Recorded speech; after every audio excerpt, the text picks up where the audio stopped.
오늘은 마늘의 마지막 추비를 줘보도록 하겠습니다.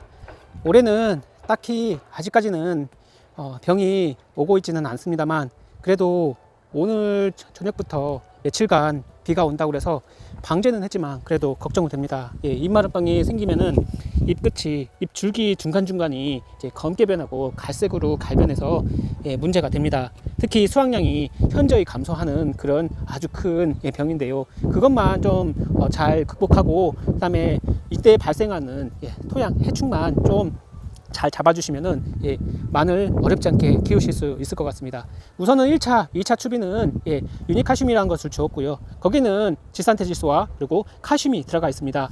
그리고 칼슘이 중요해요. 칼슘은 밑으로 뿌려주시고 추비 주실 때 꼭 주셔야 돼요. 미끄럼을 주셨다고 해도 칼슘은 이동이 어렵기 때문에 수용성 칼슘을 좀 주셔야 됩니다. 그리고 이렇게 비료가 잘 들어가도록 이렇게 비닐을 찢어 주시는 게 좋아요.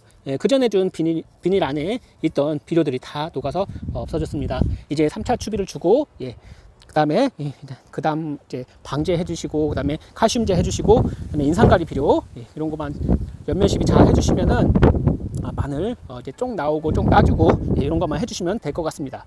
자, 오늘은 어떤 것을 해야 될까요?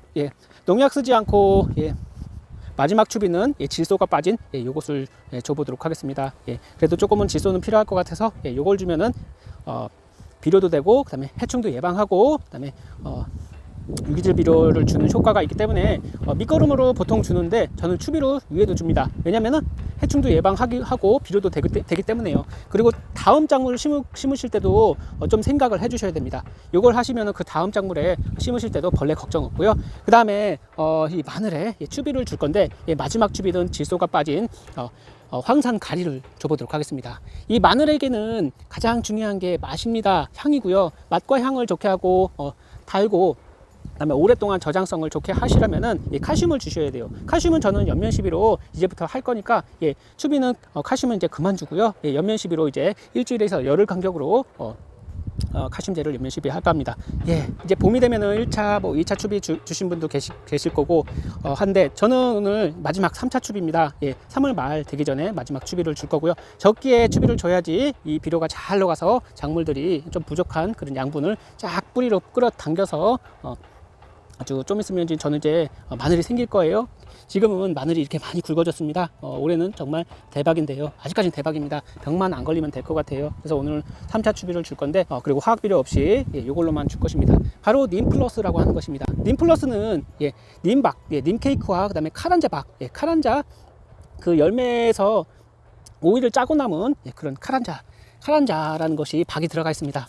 그냥 님 케이크랑 비교하실 때 좀 비싸다고 생각을 하실 수 있겠지만 그만큼 효과가 좋고요. 저도 이걸 써보니까 그 전에 쓰는 것보다 훨씬 효과가 강력했습니다. 그다음에 비료 효과도 좋았고요. 저는 하우스에서 이제 채소를 키우는데 채소에 이제 그 선충이라는 게 엄청 많아요. 하우스에는요. 그 선충도 싹 사라지고요. 그래서 항상 밭을 할 때 밑거름에는 요 님케이크나 이 님플러스를 꼭 뿌려주고 그 다음에 농사를 시작합니다. 농약을 사용해도 되겠지만 농약도 비싸고, 그 다음에 계속 농약을 뿌릴 수가 없기 때문에 친환경적인 이런 님케이크나 님플러스 이런 것을 사용합니다. 여기는 카란자박이라는 게 들어가 있기 때문에 인축에 사람과 동물의 무해예요. 그래서 손으로 만져도 괜찮습니다.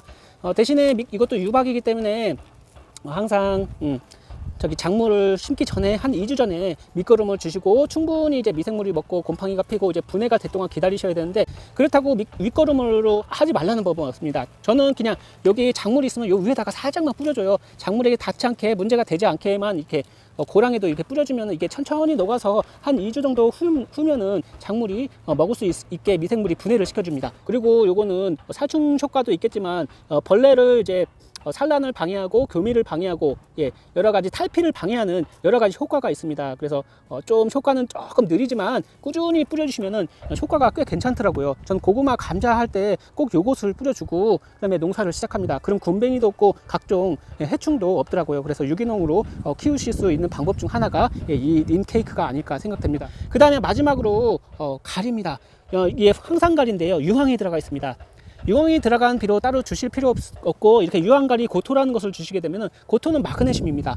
지금 시기에는 광합성을 해서 잎이 광합성을 해서 양분을 만들어서 뿌리로 내려보내서 이제 굴을 굵게 만들죠. 그래서 지금 시기에는 마그네슘도 꼭 필요하고요. 그 다음에 가리 성분도 꼭 필요합니다. 가리는 이제 이 굴을 굵게 하고 수확량을 높이는 데 굉장히 중요하고요. 칼슘도 마찬가지로 작물을 튼튼하게 하고 저장성 좋게 하고, 그 다음에 수확량을 높이는 데 중요하겠지만 가리도 지금 시기에는 굉장히 중요합니다. 가리 성분이 굉장히 많이 필요한 시기이기 때문에 질소가 빠진 이 유황가리 고토를 줘보도록 하겠습니다. 여기는 유황이 들어가 있기 때문에 맛과 향을 높여줘요. 그래서 오늘은 두 가지를 섞어서 주겠는데요.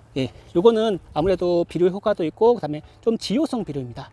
지효성 비료이기 때문에 한 2주에서 3주 후면은 효과를 보실 수가 있고요. 요것도 마찬가지로 천연 광물에서 나온 것입니다. 유황가리 고토인데 요것도 천천히 녹아서 작물이 흡수를 해서 그다음에 맛있는 그런 마늘과 양파 이런 것들을 만들어 줄 것입니다. 님 케이크, 님 플러스 같은 경우에는 많이 사용하지 않으셔도 돼요. 그냥 토양 살충제를 뿌린다 생각하시고 양분을 주신다 생각하시고 이 비닐 위 중간중간이나 아니면은 이런 고랑 사이사이에 뿌려주세요. 그러면 이게 비가 오고 이제 수분이 들어가면은 이게 분해가 됩니다. 분해가 되면서 이제 땅 속으로 들어가서 주변에 있는 해충들에게 이제 살충 효과도 나타내고 이 고유의 냄새가 있기 때문에 벌레들이 도망간다고 해요. 이것만 잘 뿌려주셔도, 정말 토양 살충제 없이 이것만 잘 해주셔도 농사 어렵지 않게 하실 수 있을 거라고 생각합니다. 다음은 칼슘입니다. 칼슘제 많죠. 병으로 된 칼슘제가 많은데요. 칼슘은 모든 작물에게 전반기부터 후반기까지 꼭 필요한 그런 요소입니다. 그렇기 때문에 작물에게 칼슘제를 주게 되면은 우자라는 것을 예방하실 수가 있고, 요 마늘 같은 경우에는 이제 이 구가 굵어지시기, 마늘이 굵어지시기에 굴을 굵게 하고, 그 다음에 저장성을 좋게 합니다. 1년이 돼도 마늘이 썩지가 않아요. 따라서 저장성을 위해서 칼슘은 연면 시비를 꼭 해주시는 게 좋아요. 그리고 칼슘을 주시게 되면은 병 저항성이 높아집니다. 그만큼 병 해충도 잘 극복할 수 있게 도와주죠. 그리고 이게 냉해 예방을 위해서도 아무래도 좋습니다. 그만큼 칼슘을 주시게 되면은 작물이 튼튼해지기 때문에 냉해든 뭐 고온 피해든 극복을 할 수 있게 해줄 거라 생각합니다. 칼슘제는 여러 가지가 있습니다. 병으로 만들어진 그런 칼슘제가 있고, 이렇게 염화칼슘이 있습니다. 염화칼슘을 하시면 가장 저렴하긴 하지만 이것을 한 번에 다 쓰기 힘들기 때문에 굉장히 많아요. 25kg예요. 보통은 40g 정도, 한 마리에 20L에 40g 정도 넣어서 쓰는데 굉장히 물에 잘 녹습니다. 이게 염화칼슘인데요. 우리가 주로 이제 눈을 녹일 때 쓰는 게 공업용이고, 이거는 식품 첨가물입니다. 꼭 식품 첨가물을 쓰시는 게 좋아요.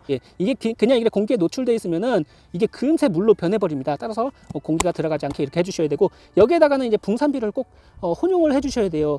이게 칼슘이 이동이 굉장히 늦기 때문에 요 끝까지 이동하는데 오래 걸립니다. 따라서 연면 시비를 하는 게 그나마 좀 빠른데요.